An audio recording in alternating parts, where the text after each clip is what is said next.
നമസ്കാരം. ഞങ്ങളുടെ ചെറുപ്പകാലത്ത് ഞങ്ങളുടെ തലമുറ ഉന്നയിച്ച ഒരു ചോദ്യമുണ്ടായിരുന്നു. എന്തിനാണ് എൻ്റെ കുഞ്ഞിനെ മഴയത്ത് നിർത്തിയിരിക്കുന്നത്? ശൈലിംഗമന്ത്രി ആരംഭിക്കുന്നു.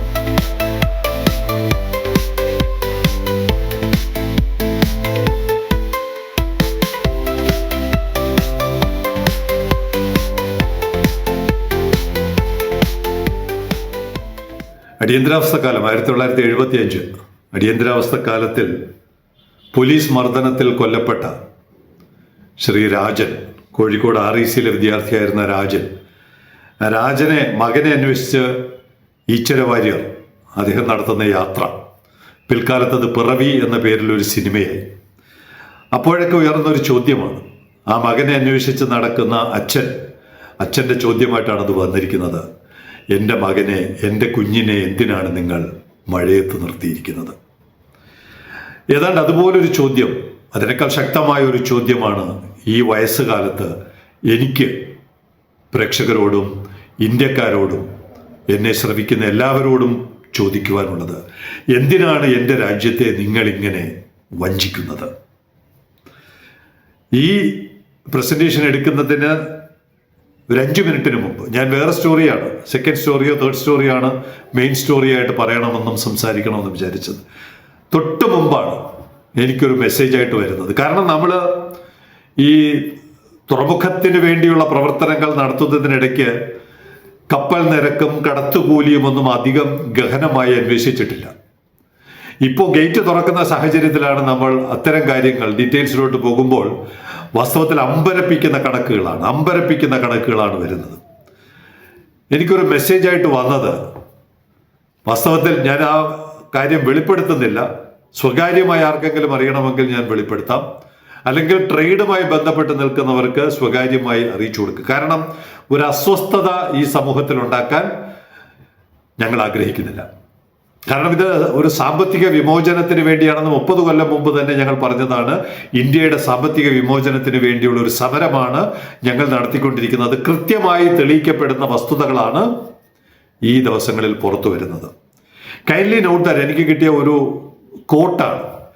Kindly note that the ocean container freight rate from Tuticorin to Colombo, ഞാൻ തുക പറയുന്നില്ല, എന്നെ മാത്രമല്ല നിങ്ങളെയും അത്ഭുതപ്പെടുത്തും, നിങ്ങളെയും ഞെട്ടിക്കും, ഞാൻ തുക പറയുന്നില്ല. പിന്നെ പെർ 40 ഫീറ്റ് ഓടി എന്ന് പറഞ്ഞാൽ 1 ഡോർ ഓപ്പൺ കണ്ടെയ്നർ എന്ന് പറഞ്ഞാൽ നമ്മുടെ അഗ്രി പ്രോഡക്ട്സ് ഒക്കെ, ഉള്ളി അതുപോലുള്ളതൊക്കെ പോകുന്നതിന് 1 ഡോർ തുറന്നു വെച്ചിട്ട് പോകുന്ന അങ്ങനെ ഒരു കോട്ടാണ് കിട്ടിയത്. പിന്നെ അതിൻ്റെ പുറത്ത് GST 5% GST, local liners charge etcetera, അതൊക്കെ പോട്ടെ, ലോക്കൽ ലൈനേഴ്സിനൊക്കെ പൈസ കൊടുക്കണം. പക്ഷെ എന്നാൽ പോലും കടത്തുകൂലിയായിട്ട് ഒരു ട്രാൻസ്ഷിപ്മെന്റ്, ഇവിടെ നിന്ന് ഒരു ട്രാൻസ്ഷിപ്മെന്റ് പോർട്ടിലോട്ട് എത്തിക്കുന്ന തുക ഡോക്ടർ മൻമോഹൻ സിംഗ് പോലും നമ്മളോട് പറഞ്ഞത് വെറും $300. ട്രാൻസ്ഷിപ്മെന്റ് കോസ്റ്റ് ഒരു $300. അത് അവിടെ എത്തിക്കഴിയുന്നതാണ്. അവിടെ എത്താനുള്ള ചരക്കിന്റെ കൂലി, അവിടെ എത്താനുള്ള കടത്തുകൂലി എത്രയാണ്? കഴുത്തറപ്പൻ കൂലിയാണ്. എന്തിനാണ് നമ്മൾ ഇത്രയും കാലം ഇത് അനുവദിച്ചു കൊടുത്തത് എന്ന് ബന്ധപ്പെട്ടവർ, ഈ മേഖലയിൽ ഇരിക്കുന്നവർ, ഷിപ്പിംഗ് മന്ത്രാലയത്തിലിരുന്ന ചില മഹാന്മാരുണ്ട്, അവരുൾപ്പെടെ കേരളത്തോടും ഇന്ത്യൻ സമൂഹത്തോടും ഇവിടുത്തെ അന്തിക്കഞ്ഞിക്ക് വകയില്ലാത്ത സാധാരണക്കാരോട് മറുപടി പറയേണ്ട വിഷയമാണ് ഈ കണക്കുകൾ. രണ്ടാമത് അതുപോലെ തന്നെ വീണ്ടും ഒരു കോട്ട് വന്നു, ട്യൂറ്റിക്കോറിൻ ടു കൊളംബോ $. ഇത് റീഫർ കണ്ടെയ്നറാണ്, 40 ഫീറ്റ് റീഫർ കണ്ടെയ്നർ. ഞാൻ തുക പറയുന്നില്ല, കാരണം ഇനിയൊരു ശുഭകരമായ യാത്രയിലോട്ട് മുന്നോട്ട് പോകുമ്പോൾ സമീപത്തുള്ളവരെ ഒന്നും വെറുപ്പിച്ചുകൊണ്ട് അത് സാധിക്കില്ല എന്ന് പൂർണ്ണ ബോധ്യമുള്ളതിനാൽ അവർ ഇന്നലെ വരെ ചെയ്ത വിക്രിയകളെ ഞാൻ പോസ്റ്റ്മോർട്ടം ചെയ്ത് അസ്ഥി കഷണങ്ങൾ വലിച്ചു പുറത്തിടാൻ ആഗ്രഹിക്കുന്നില്ല. പക്ഷേ ഇനി അത് വളരെ ജാഗ്രതയോടെ ഇന്ത്യയിലെ ഓരോ വ്യവസായിയോടും ഓരോ കയറ്റുമതിക്കാരനോടും നിങ്ങൾ എങ്ങനെയാണ് ഇന്നലെ വരെ കബളിപ്പിക്കപ്പെട്ടത് എങ്ങനെയാണ് എന്നുള്ള വിവരം അവരെ കൃത്യമായി ബോധ്യപ്പെടുത്തിക്കൊണ്ട് അവർക്കൊരു വലിയ ആശ്വാസമായി TRV മാറുന്ന വിധത്തിലുള്ള പ്രവർത്തനമായിരിക്കും നാളെ മുതൽ. 18 വരെ പോലും കാത്തു നിൽക്കുന്നില്ല, ഉദ്ഘാടനത്തിനൊന്നും കാത്തു നിൽക്കുന്നില്ല, അല്ലെങ്കിൽ ഈ നിമിഷം മുതൽ ആ പ്രവർത്തനമായിരിക്കും ഇനി തുടങ്ങാൻ പോകുന്നത്. അതിലൂടെ ഇന്ത്യയുടെ സാമ്പത്തിക വിമോചനത്തിന് ഞങ്ങൾ തുടക്കം കുറിക്കുകയാണ്.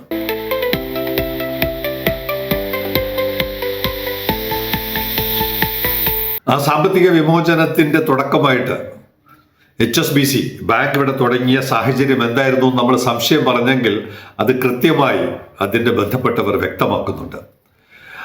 HSBC തുടങ്ങിയിരിക്കുന്നത് തന്നെ കമേഴ്സ് ക്യാപിറ്റൽ സിറ്റി എന്നാണ്.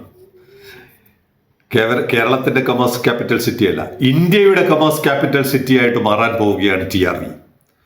ജോർജി തോമസ് എന്ന് പറയുന്നത് എനിക്ക് പരിചയമില്ല, പക്ഷേ സോഷ്യൽ മീഡിയയിൽ അദ്ദേഹം എഴുതിയ ഒരു കുറിപ്പ് ഇങ്ങനെയാണ്: ഇറ്റ് മേ ബി എ ഫോർട്യൂട്ടസ് എന്ന് പറഞ്ഞാൽ പെട്ടെന്ന് അവിചാരിതമായി സംഭവിക്കുന്ന കാര്യങ്ങൾ. Coincidence that HSBC's return to the city is happening in the same month that gateway cargo operations are starting from വിഴിഞ്ഞം. നമ്മുടെ തുറമുഖത്ത് നിന്ന് ഗേറ്റ്വേ കാർഗോ ആരംഭിക്കുന്ന അതേ സമയത്ത് തന്നെ വളരെ കോയിൻസിഡൻസോട് കൂടിയാണ്, ഹാപ്പനിങ് ബൈ ചാൻസ്, വളരെ ആക്സിഡന്റൽ ആയിട്ടാണ് HSBCയുടെ ഓഫീസ് ഇവിടെ തുടങ്ങുന്നത്. അതിനെ സംബന്ധിച്ച് അവരെന്തുകൊണ്ട് തുടങ്ങുന്നു എന്നുള്ള കാര്യമൊക്കെ പിന്നാലെ പറയുന്നുണ്ട്. Branch manager miss Anuraj told me that, ആരോടാണ്? ജോർജി തോമസിനോട് പറഞ്ഞു, told me that HSBC has a long tradition of supporting businesses. വ്യാപാരത്തെ, കച്ചവടത്തെ, ട്രേഡിനെയൊക്കെ സഹായിക്കുന്നതാണ് ഞങ്ങളുടെ പഴയകാല ചരിത്രം. She expressed optimism about the opportunities opened up by വിഴിഞ്ഞം പോർട്സ് ഗേറ്റ്വേ ഓപ്പറേഷൻസ്. അടിയറ സിമ്പൽ. ഇവിടെ അംഗീകരിക്കാൻ പലർക്കും കഴിഞ്ഞില്ല.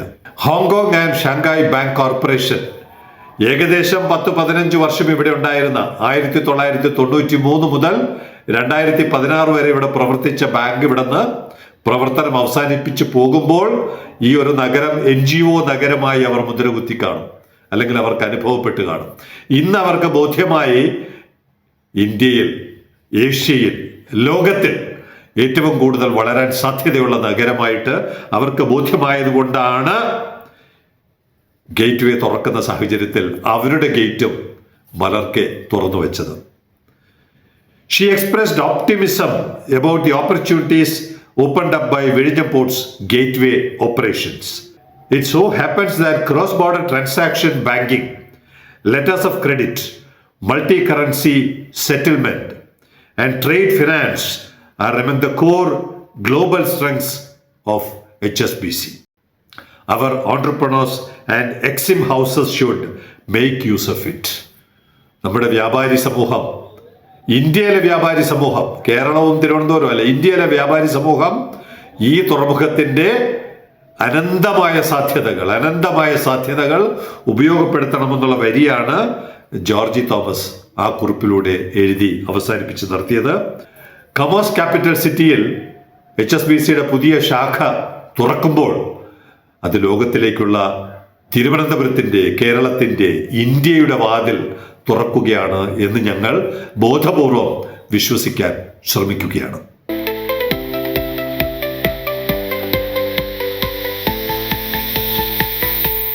രണ്ട് ചെറിയ കാര്യങ്ങൾ കൂടി റിപ്പോർട്ടിനോടൊപ്പം ചേർക്കാം. ഒന്ന്, നമ്മുടെ നിലമേൽ കണ്ടെയ്നർ, അതിൻ്റെ സ്കാനർ പരിശോധനകളൊക്കെ പൂർത്തിയാക്കി കണ്ടെയ്നർ അകത്ത് കടന്ന വിഷ്വൽ ലഭിച്ചിട്ടുണ്ട്.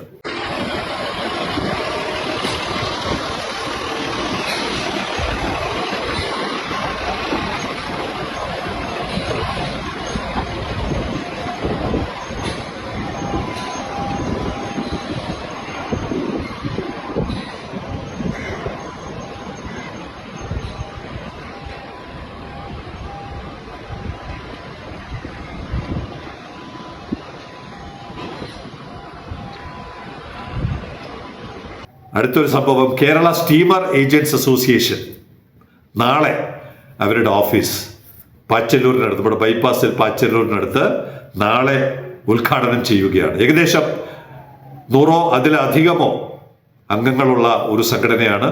കേരളത്തിലെ ഏറ്റവും പ്രീമിയർ ഓർഗനൈസേഷനാണ് കേരള സ്റ്റീമർ ഏജൻറ്റ്സ് അസോസിയേഷൻ. നമ്മുടെ ഇവിടെയുണ്ട്, ട്രിവാൻഡ്രം സ്റ്റീമർ ഏജൻറ്റ്സ് അസോസിയേഷൻ ഉണ്ട്. അതുപോലെ കേരളം മുഴുവൻ ഉള്ളവരുടെ ഒരു സംഘടനയാണ് കേരള സ്റ്റീമർ ഏജൻറ്റ്സ് അസോസിയേഷൻ. എൻ്റെ സുഹൃത്ത് പ്രകാശ് അയ്യരാണ് അതിന് നേതൃത്വം കൊടുക്കുന്നതിൽ ഒരാൾ. എന്തായാലും ഞങ്ങൾ അവരെ ഹൃദയപൂർവ്വം തലസ്ഥാന നഗരിയിലേക്ക് സ്വാഗതം ചെയ്യുന്നു.